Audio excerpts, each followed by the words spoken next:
কি ধরনের প্রতারণা করেছে? ওদেরকে বলেছে তোমরা এয়ারপোর্টে চলে আসো, তোমাদের টিকিট এয়ারপোর্ট চলে যাবে। 30,000 লোককে এয়ারপোর্টে পাঠিয়ে দিয়ে তাদের মোবাইল বন্ধ। এই হলো বাংলাদেশের অবস্থা। কে এই অবস্থা করলো? সরকারের উপরস্থ সাবেক মন্ত্রী, এমপিরা। আমরা বিভিন্ন পত্রিকার মাধ্যমে অনেক এমপি মন্ত্রীর নাম শুনতে পেয়েছি। আজকে 1 সপ্তাহ হয়ে গেছে, এখন পর্যন্ত সরকার 1 জুনের বিরুদ্ধেও কোনো কথা বলে নাই। আজকে 32,000 পরিবার রাস্তায় বসে গেছে, 32,000 পরিবার নিঃস্ব হয়ে গেছে।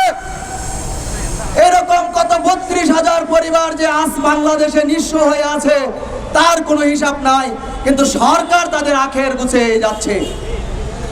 কেন এই অবস্থা? আজকে বিদেশে আমাদের প্রবাসী ভাইয়েরা লক্ষ লক্ষ কোটি ডলার পাঠিয়ে সৈন্য তহবিল পূর্ণ করে দিচ্ছে, আর তাদেরকে বিদেশ যেতে বাধা, বিদেশ যাওয়ার পরে তাদের কর্মে বাধা, তাদের নাই কোনো সুযোগ সুবিধা, তাদের দেশে নাই তাদের পরিবারের কোনো নিরাপত্তা। আজকে আমরা এমন একটা পরিস্থিতির মোকাবেলা হচ্ছে, এমন একটা সরকার দেশ চালাচ্ছে যারা সেই বিদেশ যে ডলার পাঠাবে তাদেরকে পর্যন্ত সঠিকভাবে মূল্যায়ন করছে না। আজকে সরকার করছে কি? তারা বুট চুরির যত পায়তারা আছে সব করছে, বিরোধীদের মুখ কিভাবে বন্ধ রাখা যায় সেই ব্যবস্থা করছে, কিন্তু সিন্ডিকেটের কোনো ব্যবস্থা তারা নিচ্ছে না।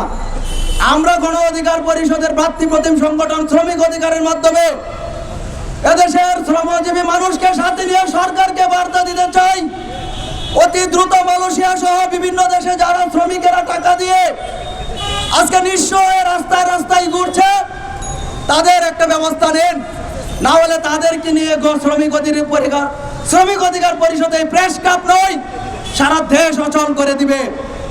তখন এই সরকার আপনারা কি করবেন তা বুঝে নেন। আমি চাই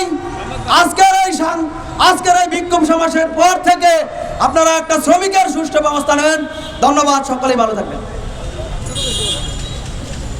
ধন্যবাদ। এ পর্যায়ে বক্তব্য নিয়ে আসার জন্য আহ্বান জানাচ্ছি বাংলাদেশ ছাত্র অধিকার পরিষদের যুগ্ম সাধারণ সম্পাদক নাজমুল হাসান ভাইকে আহ্বান জানাবো তার বক্তব্য নিয়ে আসার জন্য।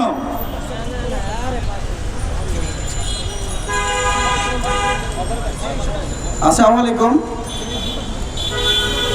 বাংলাদেশ থেকে সরকারিভাবে মালয়েশিয়া যাওয়ার জন্য নির্ধারিত করা হয়েছিল 78,990 টাকা, কিন্তু আমরা দেখতে পাচ্ছি সেই 78,990